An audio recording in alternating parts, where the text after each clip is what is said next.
you so much. How many of you graduated from a Catholic high school in Jacksonville? Bishop Kenny? There you go. St. Matthew's, that was not a high school. So many high schools or grade schools that the sisters opened throughout Jacksonville.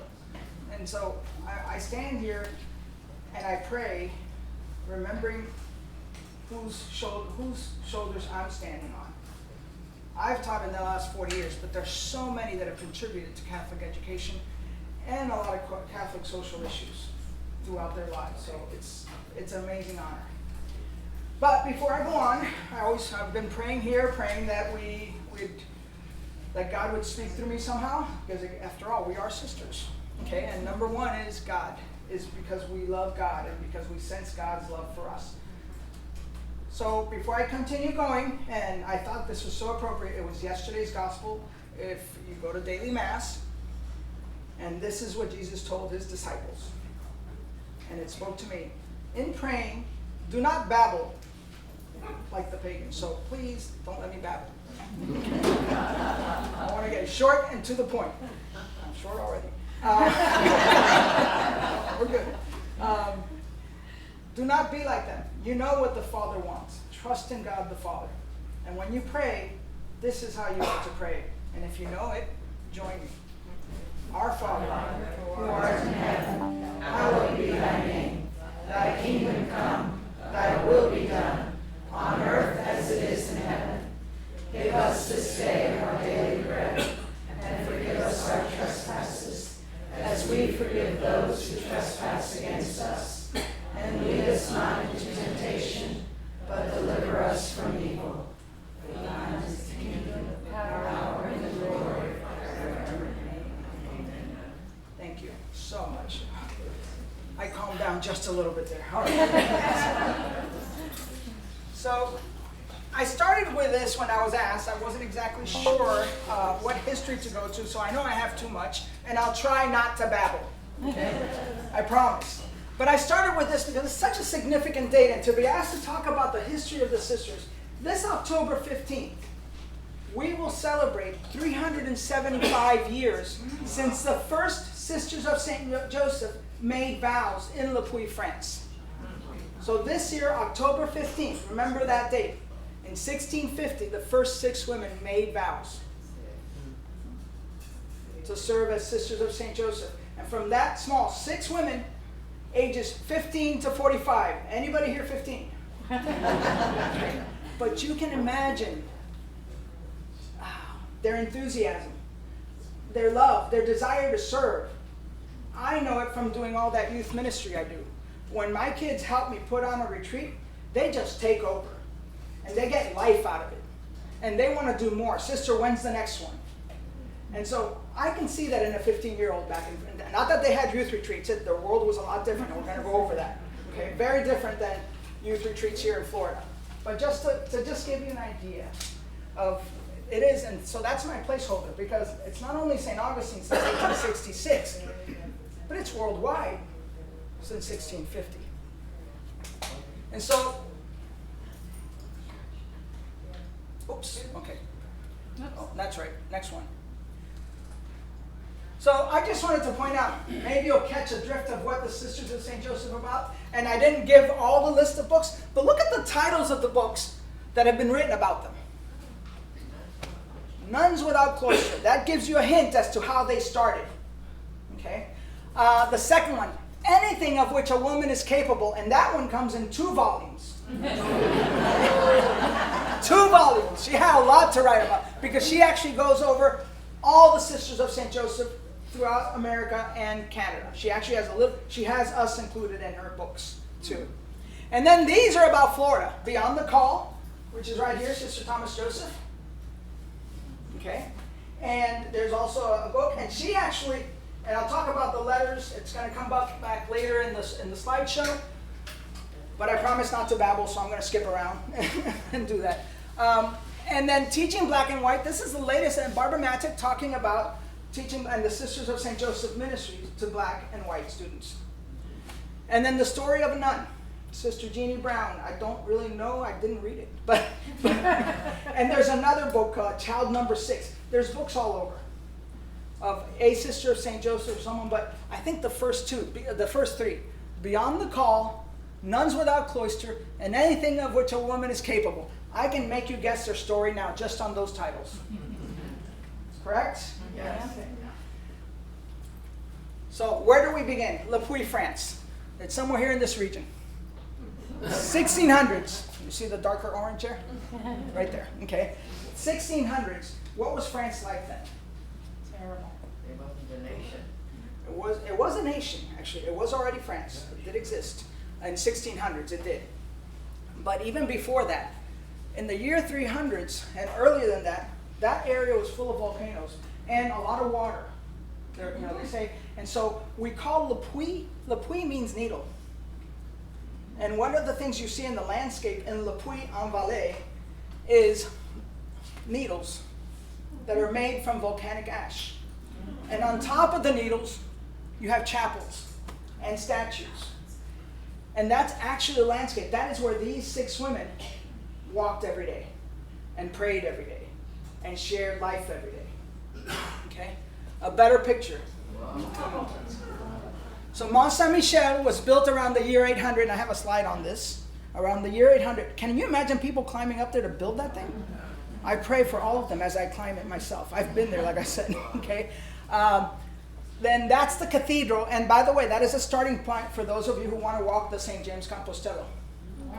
It's pilgrimage. They can start there. That's one of the starting points. They have Mass every morning at 7, and the pilgrims get a blessing, and they're sent off to continue on their way, on their Camino.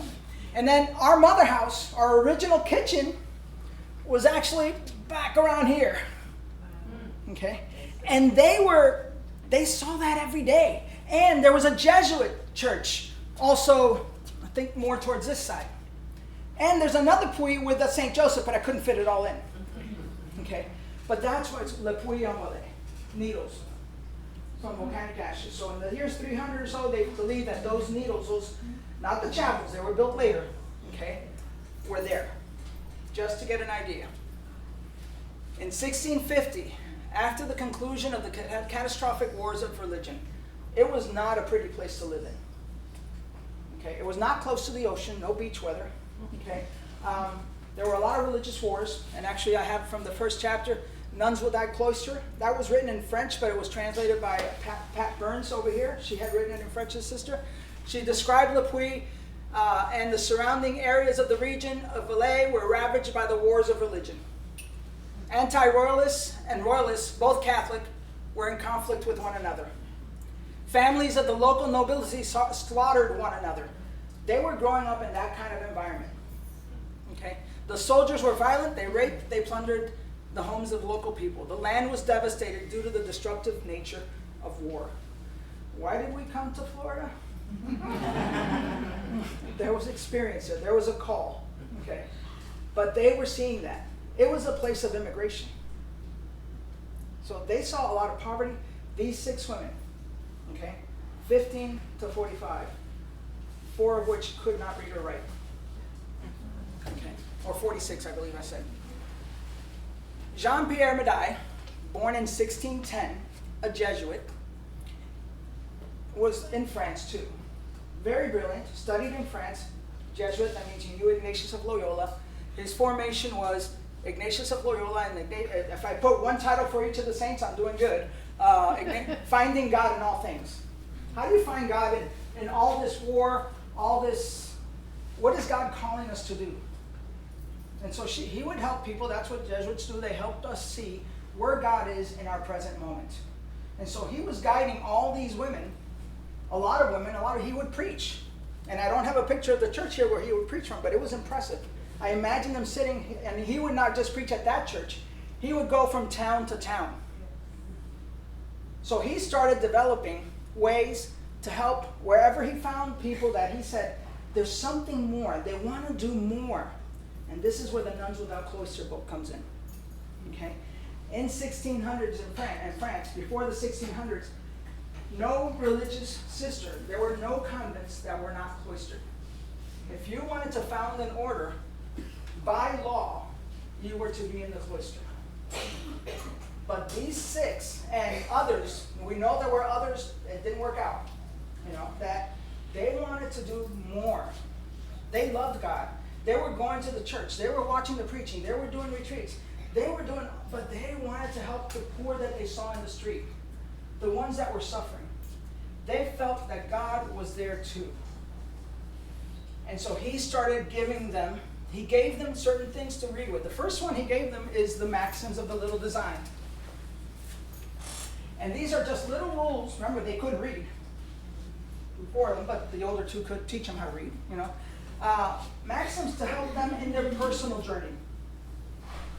Be aware of your vocation, which is so sublime. And we can go depth into that, then I'm babbling again. I can't stop. But 100 maxims that they would read each day to themselves and apply it to their present day life. How does this fit me today? Okay, so he would give them this. When it became apparent in 1650, when there was a bishop, and I don't have his picture, Bishop de Maupas, saw what was happening, and he told Father Madai, he said, there's something here. Write for them a constitutions and some rules, and I'll present it to Rome. So remember, there were already small communities out there. They weren't religious. They were called daughters at times. But Bishop de Maupas, right bishop, right time, the Holy Spirit at work, said, write a constitution, write a reglement, I'll get it to France. And in 1650, and to Rome, he got the approval. So in 1650, October 15th, the first 6 made their vows. And so the birth of a congregation, which was huge. Okay? And this is what he gave, so he wrote the rules, the reglements, and in the reglements, he said this association, these groups, these women that are living together, now they would be the models of the community of God. They would be modeled after what he called the uncreated Trinity, Father, Son, and Holy Spirit, and how they work as one for the salvation of the world, and the created Trinity, Jesus, Mary, and Joseph. Jesus, who had the zeal to save all the neighbors, Mary, who was listening and always attentive, Joseph, who was just a loving father. He would do anything he could for Mary and his son. And you are to be relational like that. So that's why he modeled them after the two Trinities. And then there's a special letter, and this would only really, if you're Catholic, you really got it. You'd understand it if you read this letter. But he said in this letter, he would describe the community as a congregation without a congregation. Invisible to the world, but always around, in the same way Eucharist is. Because in the Catholic faith, we believe that Jesus is the bread and the wine, body, soul, and divinity. So we know he's present even though all we see is bread or all we see is wine. But we believe it. And so he said, beautiful reflection on what was happening, that they would become God's presence through their work. The love of God present through their work for the neighbor. So this is just giving you, I'm trying to go really fast. All right? So his description, women drawn by and towards God in the neighbor. It always starts with God's love. They recognize themselves as loved by God. Because they recognize that great love for them, they also loved everybody else that they knew God loved as much. And so the neighbor without distinction. Our motto, union of neighbor with neighbor and neighbor with God. And the second part, anything of which a woman is capable. Are the books coming into play now? The titles, why those names? Okay. And so they did not wear habits. The habit you're used to seeing on TV, those came up in the 1800s, much later. Okay? But before that, they didn't wear habits, because if they wore a habit and they were nuns and they were working on the street, first of all nuns were cloistered? Nope. Okay? Secondly, if you were a woman who was working or helping people out on the street, you better have a husband with you, or you would have a bad reputation and call attention to yourself. So what they wore is whatever their class system was, a widow's garb. And they actually wore different ones, because the one that was older and richer had a better widow's garb than the one that was younger and poorer. Okay? But that was France too. I'm really simplifying France society. But those of you who have studied any history about France, the class system was very dominant If you were poor, you were only allowed to wear this. If you were rich, you were only allowed to wear nobility. You wore this. Their spirituality, union with God, one another, and the dear neighbor, without distinction, from whom we do not separate ourselves. We reach out our hands to those who are needy, whatever the need may be, whether it's food, whether it's companionship, whether it's just listening, any need. In the spirit of the Trinity, community and relationship, and an emphasis on relationship, and contemplative in action. Contemplative means to be with. Where is God with me now? What is God calling me to? Contemplative, contemplation that leads to action. That's what these women are. Got it? Good. So here's our founding. There's La Puy again. It's an amazing town to just be in it there. This lady, this one, 800s. That is a Mary Queen of Peace. She was built in the 1860s, so pretty soon before they left. That was built there, and she was built out of weapons and cannonballs after a war. And she's Our Lady Queen of Peace. And you can climb up her just like you do the Statue of Liberty, if you want to. And gasp her air, too. So, okay? And this is what many call the kitchen.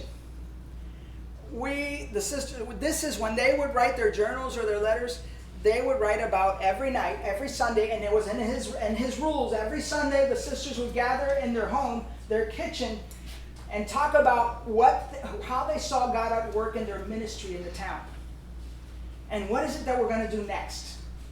How are we going to divide this work up that we have to do in this small town of La Puy? Only 6 women, imagine. Okay? But that became sacred ground. How many of you have good talks at your kitchen table? Yeah. Same thing. But God was in the midst of it. Okay? Very simple. These 3 bowls, they made lace to be able to raise funds. They also taught young women how to make lace so that they had something with which to make money, so they didn't have to sell their bodies or anything like that. Okay? But these 3 bottles, there's a candle in the middle, and the water would magnify the light. And that's how they would work at night. The fireplace was the kitchen, was the heater. The mats would have been placed on the wall back here. And they would use the pots and stuff to heat up the mats before going to bed.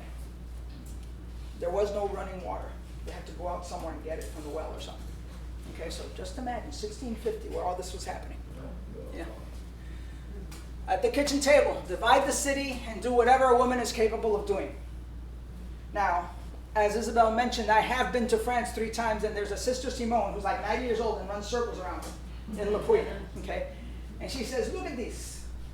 It was not a city. It was a village, but it was still big. Okay? So this was not a city back then. La Puy is still considerably smaller than Paris or Lyon or Normandy or any of those highly tourist. Okay? So you understand. But she was saying, yeah, that was divide the city. What can we do this week? So from that small beginning, from 1650 to 1789, over 200 communities of France had formed. Small communities, dividing the towns they were in, serving the needs. Okay?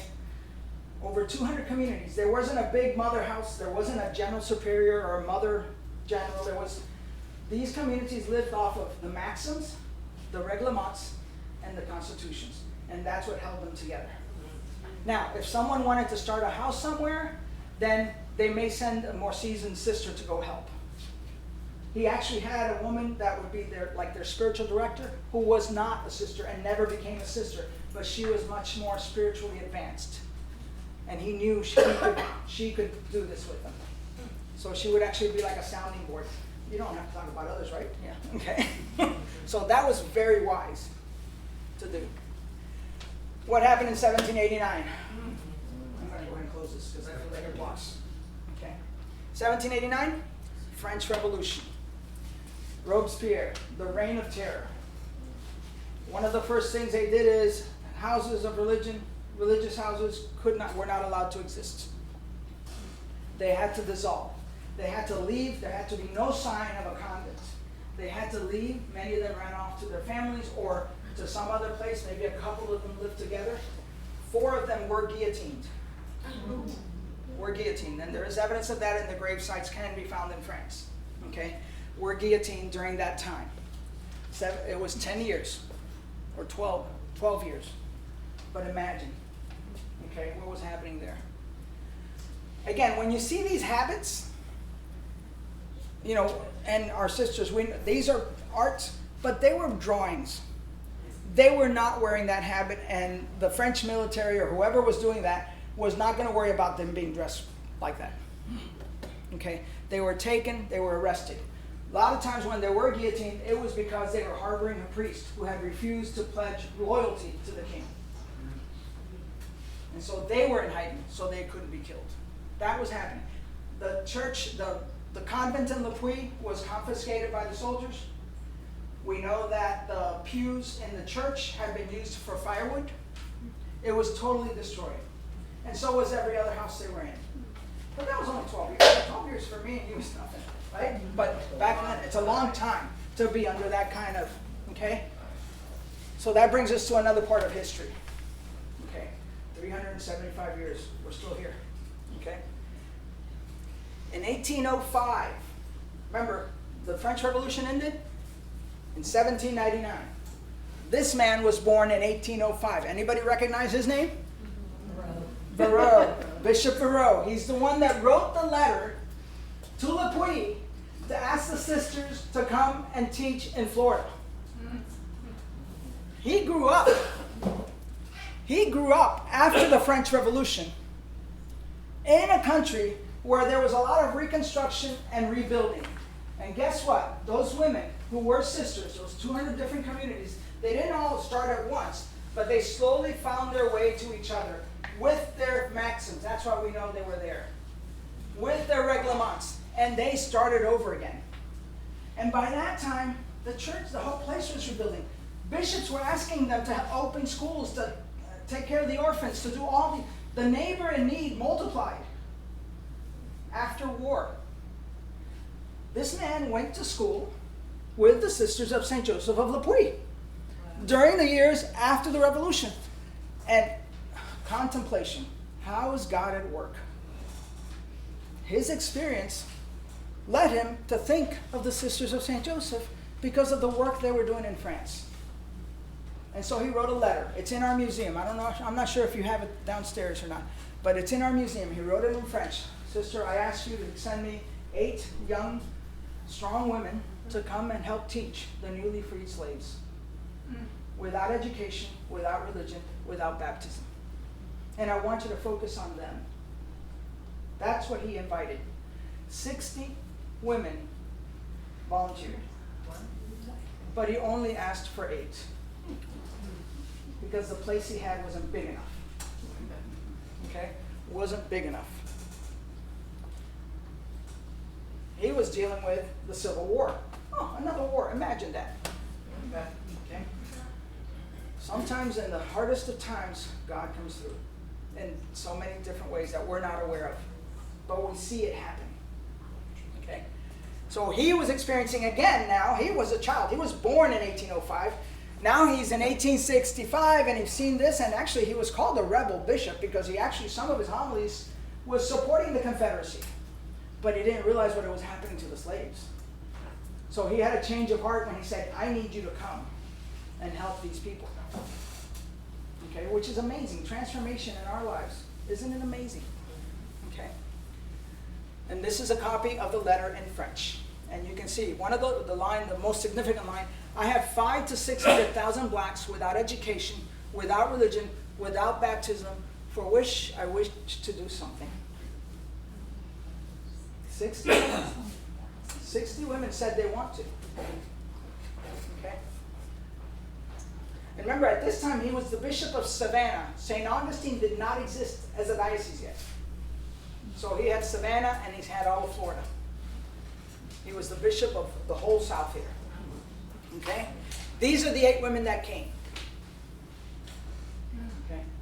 The oldest one was 41. You know, this is when I really feel old. And the next one was 40.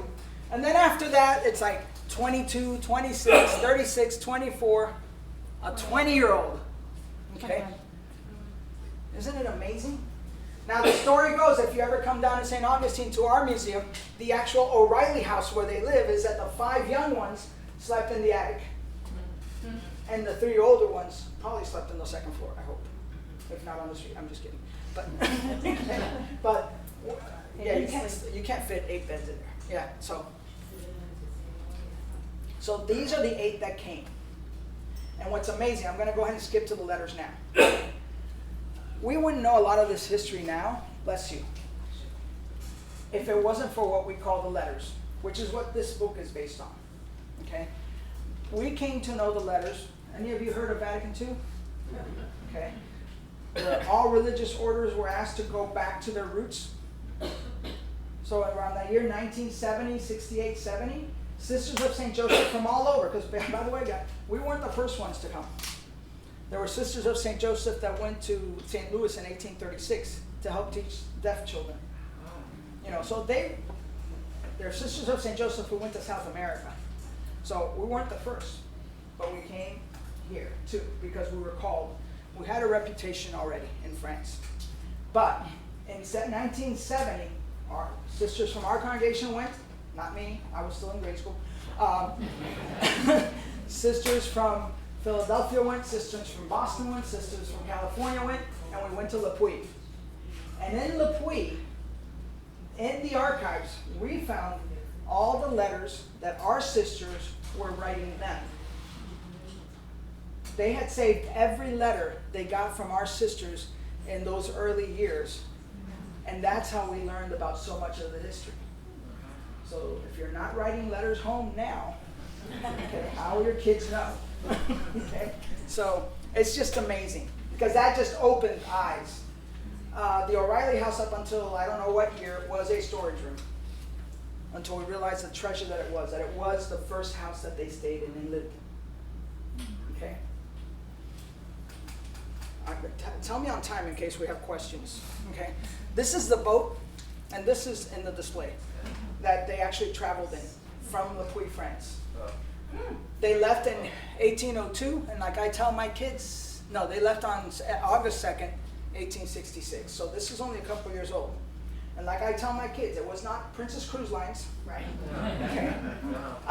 Some of their letters, the letters, so important, they would write really simple things. It's like writing a letter home.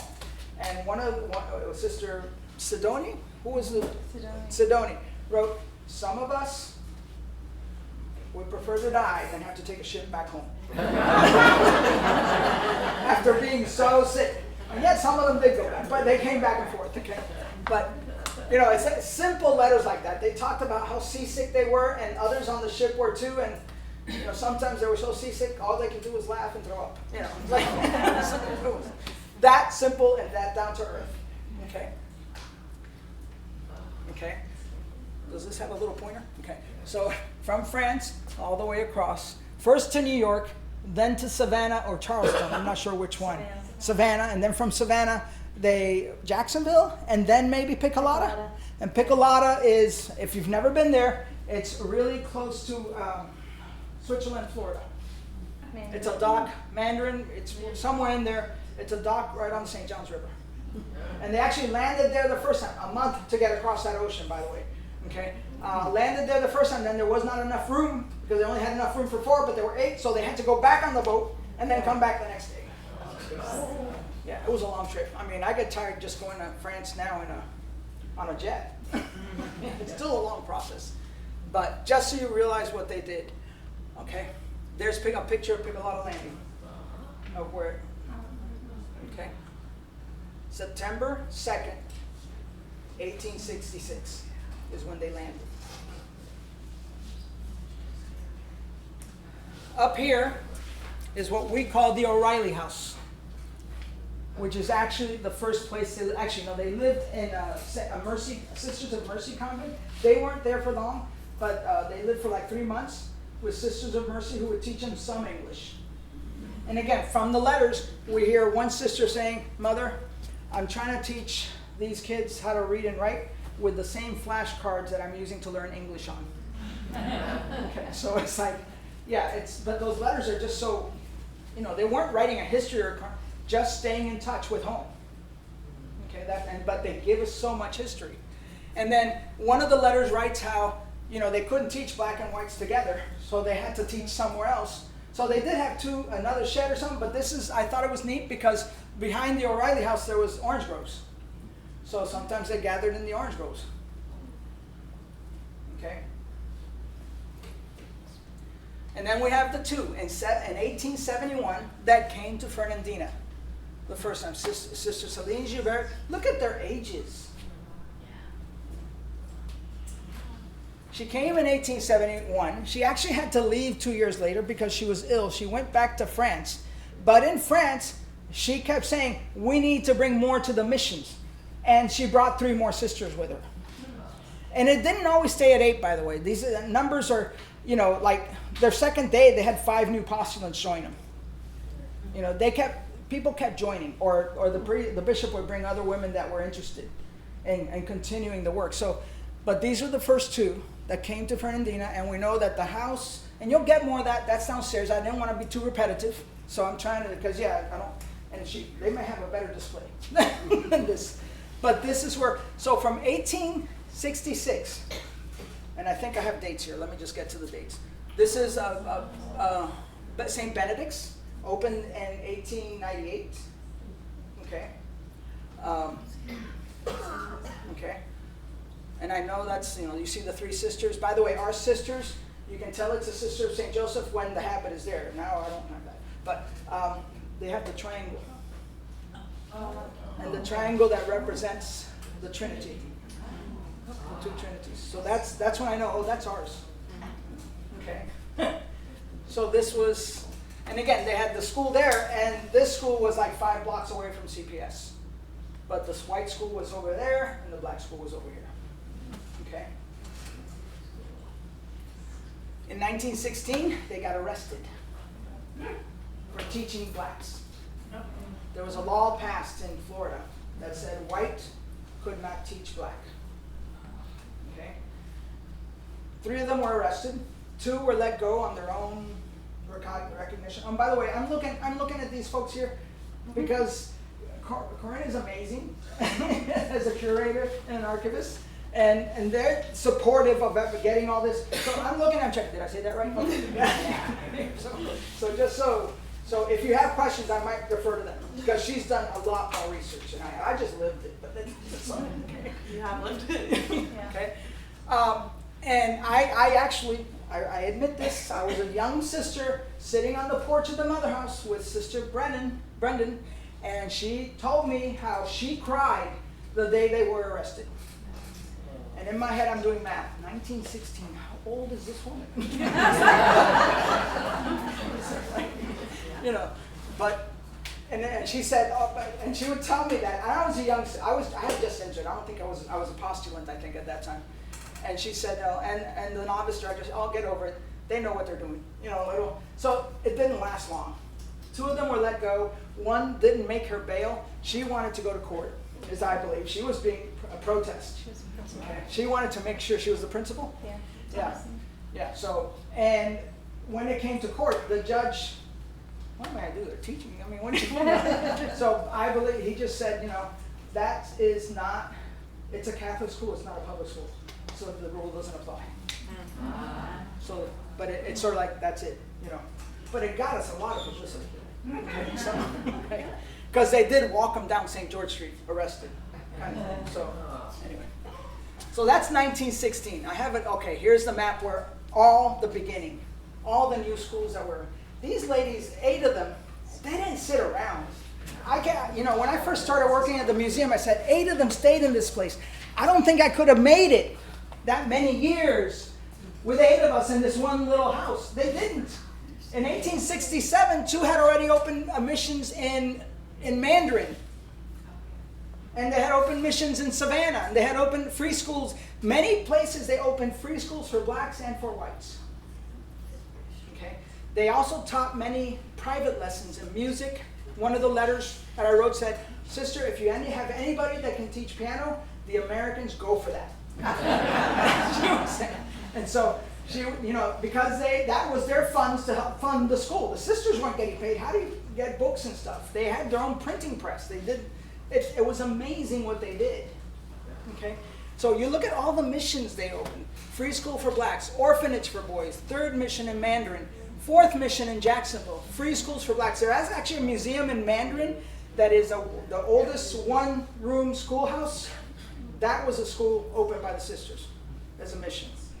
And what's interesting with that building is it was, when it was no longer used because they had built a better school, a bigger school, they gave the building to one of the maintenance men who took it to his home, his farm or his land, and made it a storage shed.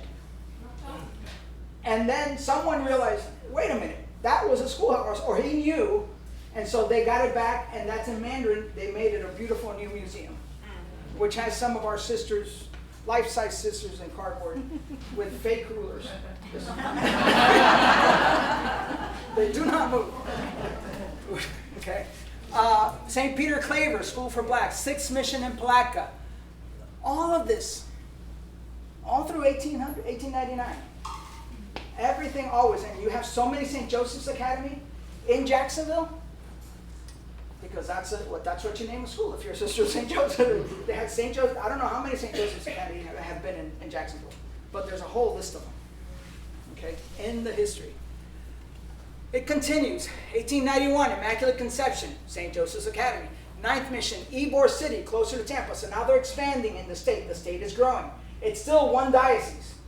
In I missed 1870. I got to go back to that one. 1895, St. Cecilia's, which I believe was St. Benedict's. Yes. Okay. This wonderful woman, St. Catherine Drexel, and she is a saint now. She was only a woman back then, okay, and became a sister. She founded her own order. She actually would donate money for any missions for Indians and blacks. She was very well-to-do, didn't know what, went to the Pope and said, I need to find people to, and he goes, why don't you begin your own order? Oh, that's an idea. Let's do it. But she had so much money, she would donate. She donated, I believe it was $7,000 to building St. Benedict's. I worked in a school in Tampa where she donated $5,000 to building a St. Peter Claver over there. And she built another St. Peter Claver in Jacksonville. And what she would do, amazing woman I worked with some of her sisters. They were the Blessed Sacrament sisters. I worked with them. She would pay for the school, buy insurance on it. Because if it was in the South, chances are they would get burnt down. And then the insurance will build it better. Okay. I thought I was like 1800s, they're thinking like this. I don't even think about this in 2000s. Okay. But she did. I thought it was amazing. So she's influential in all this. Okay. So that takes us to the turn of the century. So you can see it all over here. How they continue to reach out. Always, anything of which a woman is capable, to the neighbor in need, union of neighbor with neighbor and neighbor with God without distinction. What's happening in the early 1900s and onward in Florida? And so here's Lincolnville, very famous area in St. Augustine. We now have a new building. Is it here yet? No, it's later on. Okay, we'll get it. So this was open, this school, St. Benedict's, was open until 1964. And I'll get into that a little bit later. Okay. 5 minutes. Okay, quick. Okay, we expanded. We opened hospitals. There were needs in South Florida. The Catholic Church would ask. It wasn't something we came up with. The bishop said, we're going to open a hospital. The sisters sent 10 sisters to study medicine, radiology. They staffed the whole Mercy Hospital. They opened like 3 hospitals in the area. In Orlando, in Miami, and I'm not sure about Jacksonville or here. I don't know about here. Okay? Yeah. Schools all over. Okay? These are schools in Miami. High schools, grade schools. They just expanded. What was happening? We had migrants. I mean, in the late 1800s, we had the Spanish-American War. They had orphanages all over the place, wherever the need was. Anything of which a woman is capable. Other ministries, we were asked to open by Bishop Kenny, Bishop Kenny, not the high school. The Bishop Kenny asked that we open schools for disabled children. Those became Morning Star schools. There were 4 or 5 open. One of our sisters that still lives, she opened the Morning Star school when I was born. And she didn't leave it until, I don't know, 10 years ago, 90s or something. And she's still around, and she's still doing arts and crafts. Yes, It's she is. great. Yeah. So, the neighbor in need, immigrants, disabled, the uninsured, prison ministry, orphans, those seeking God's help. We continue to reach out to the neighbor. Haitian immigrants from Venezuela. I am a Cuban immigrant. Am I? Yeah, I'm a citizen now, but I was a Cuban immigrant. My parents came from Cuba, 9 of us kids, and the Catholic Church and the Sisters of St. Joseph were teaching in those schools and welcoming those children coming in. So I'm a product of that. I don't know if that, moves you anymore. We had houses for people dying with AIDS. We have clinics, free clinics for people uninsured. We continue to look to the neighbor in need. These are the letters I wrote about. We can skip that. This is St. Benedict's. 5 years ago. They didn't keep it up too well, did they? Once it closed in 1964, 5 years ago, again, our leadership, our sisters, we prayed. Who is a neighbor in need whose needs are not getting met, of which a woman we are capable of helping? And the other one is, the church had asked, can we do something with this building, which is about to fall apart, and the history that it has. And so the first one was, yes, we'll do something of it. What population is in need? What is the neighbor in need? And that's where, this is the new building now. Okay? The outside is the same outside walls. That's the new building. And the population that came forth in the prayer was young, single mothers living at the poverty level. So if you're a doctor and you're young and single, no. Okay? But if you're young, single, living at the poverty level, they take them on for a certain amount of time, 2 years, 1 year, 6 months, I'm not sure what it is now. And they get paid. And in the morning, they volunteer in things that they are interested in learning. So if they're learning in healthcare, they volunteer at a nursing home, either our nursing area or a nursing home somewhere else in St. Augustine. If they're interested in business, they would help in the business. If they're interested in advertising, they would help in. And we would partner with other entities that would help them volunteer. 2 of them were were volunteering at the Humane Society earlier this year. Okay, and in the afternoons, they get lessons. They get counseling. They learn about our order. They learn about spirituality and God, that He's there with you too, no matter who you are or what you are, neighbor without distinction. They don't have to be Catholic. Okay, just open and wanting the best for their children and themselves. They learn how to do finances. They're taught how to open a bank account. If they don't know how to drive, they're taught how to drive. They would go through the steps on how to buy a car, how to fill out a resume, how to do a job interview, how to do public speaking. And most of those classes are done by volunteers. Volunteers. And some of the volunteers are our sisters. I hang out with them every Wednesday afternoon. Okay? And we learn about this history, or whatever it is the need is. They learn basic math and writing skills. But that's the new population that we are capable of doing now. We're no longer those 15 and 16-year-olds that can open a new school. But with the help of the community, everything we've done, I can say we did it, and I say no, we didn't. It was with the help of the community. We didn't build it. And God working through the community, through relationships. When in Fernandina, we were talking about that the first one, they didn't have a kitchen. So there were families, 7 different families took turns bringing them meals every day. When I drove up to Mandarin, the first time I drove up to Mandarin, I went in a car. We went on I-95, and it took us an hour to get there. These women went in a horse and buggy. So when they went to Mandarin, they weren't going to come back every night. They weren't going to commute. You knew they were starting a mission there. That's the kind of gift. I don't want to go to, because she already told, these are some of our kids, our moms with their kids. Okay, some of our cohorts. This little guy has I don't know how long his hair now is, but he comes over and he comes hangs out with us every now and then. Hey, So guys. they're offered some daycare if they need. Where's Over there. where? Ashley's there? Ashley's kids. Oh, there you go. There, Ashley's kids are there. Yeah. So, Ashley is one of our mothers from our cohort. Our graduate. A graduate. She's a graduate.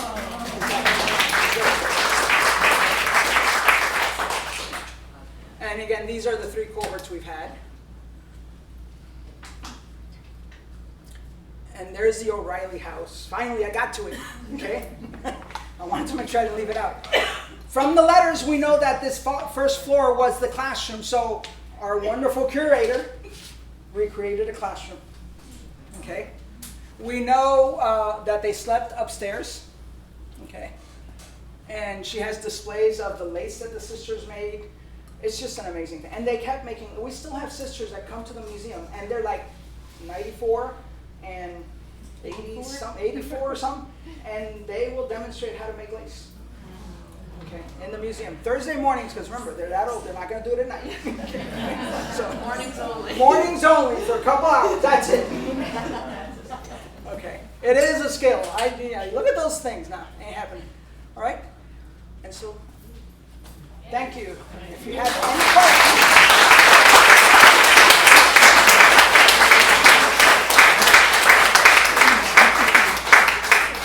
So if you have any questions, one of them can answer. No. Good. Thank you very much. Thank you. Okay. Yes, sir. Can you speak to the period of time of yellow fever? Oh, here in yes. You Pasadena? see? I knew I'd steal the show. Oh, I know. But I was saying, like, I forgot. Well, that's her show. She's got yellow fever. But yellow fever. She has that story. But yes, in 1877, I believe, it was yellow fever hit.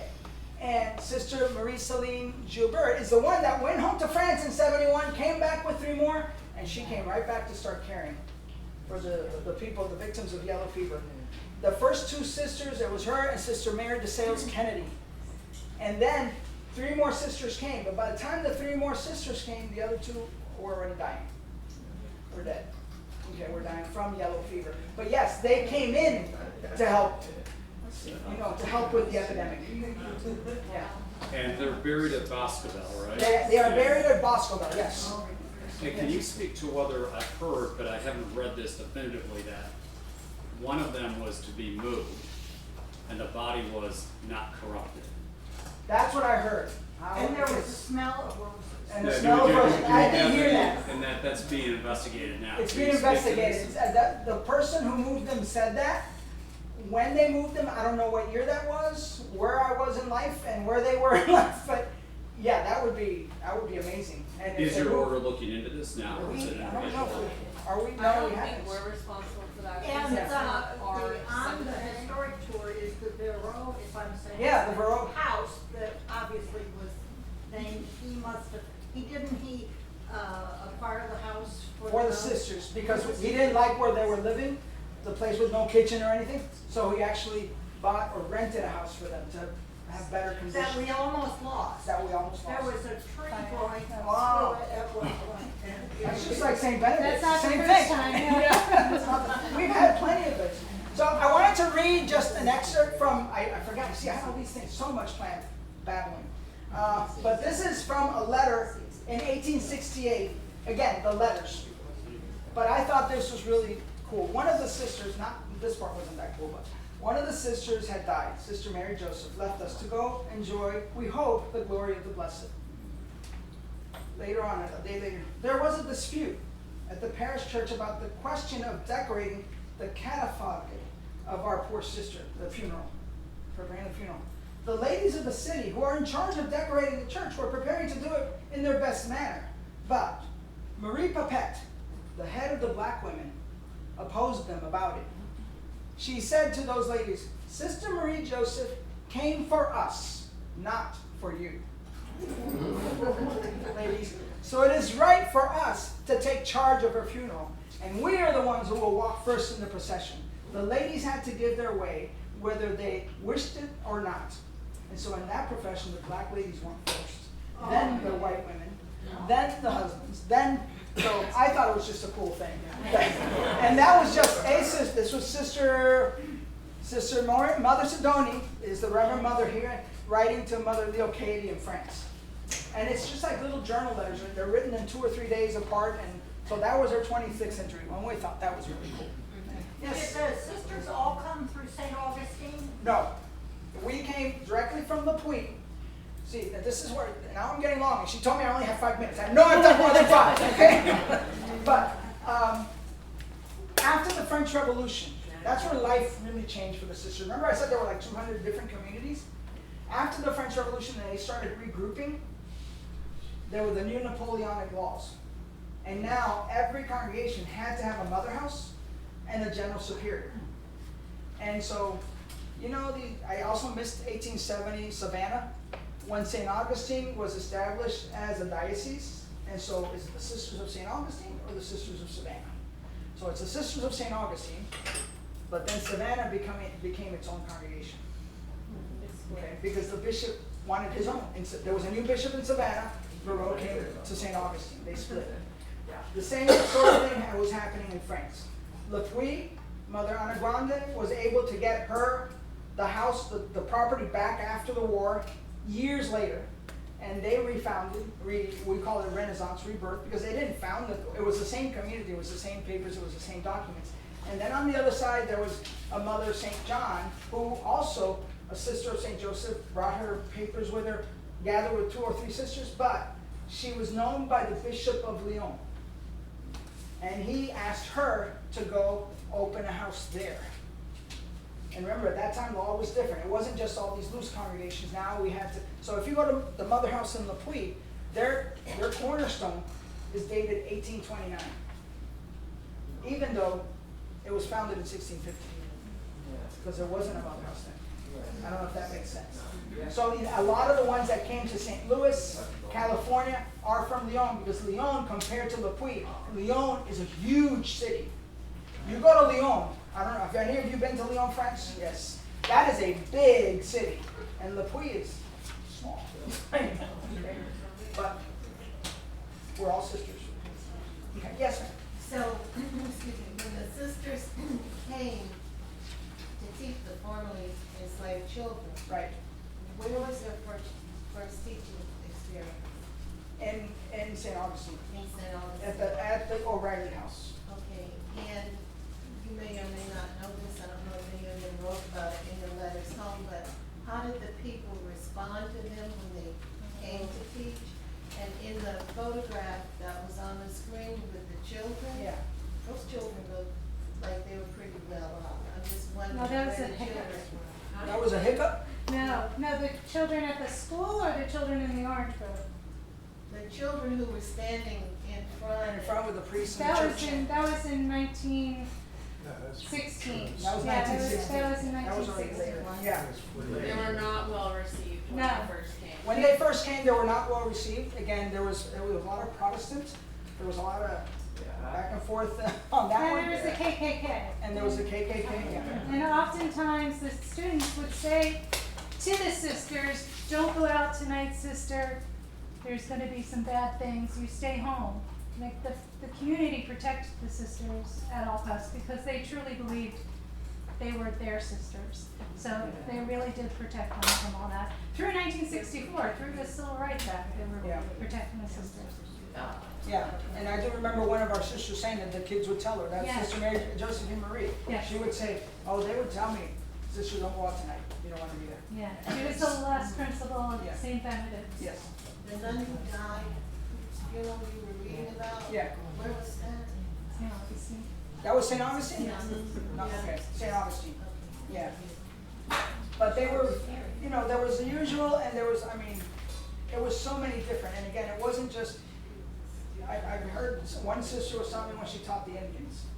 So they started teaching Indians too later on in the century. And she said, you know, they were all lined up and sitting or whatever, and then they heard something and they all jumped over the wall and went away. And she goes, what do I do now? You take it as it is. And they knew, it was like they were learning together. And in the end, what held them together? Those maxims. Remind us of who we are. Okay. Yes. One thing when, as a museum docent, one thing that we teach or talk about is during the golden era when people were coming from the Northeast and staying at 5 hotels, the treasure to take back as a souvenir was the lace. The lace, yes. They would buy the lace of the lace. And it's- jam. And jam, yes. Yes, the confiture. Yeah. But And they still, actually, if you go to Lapuy now, you see the lace makers down the street demonstrating it, yes. When did the sisters establish a school here in Fernandina? You have the answer downstairs. I told you I wasn't going to say too much. Thank you.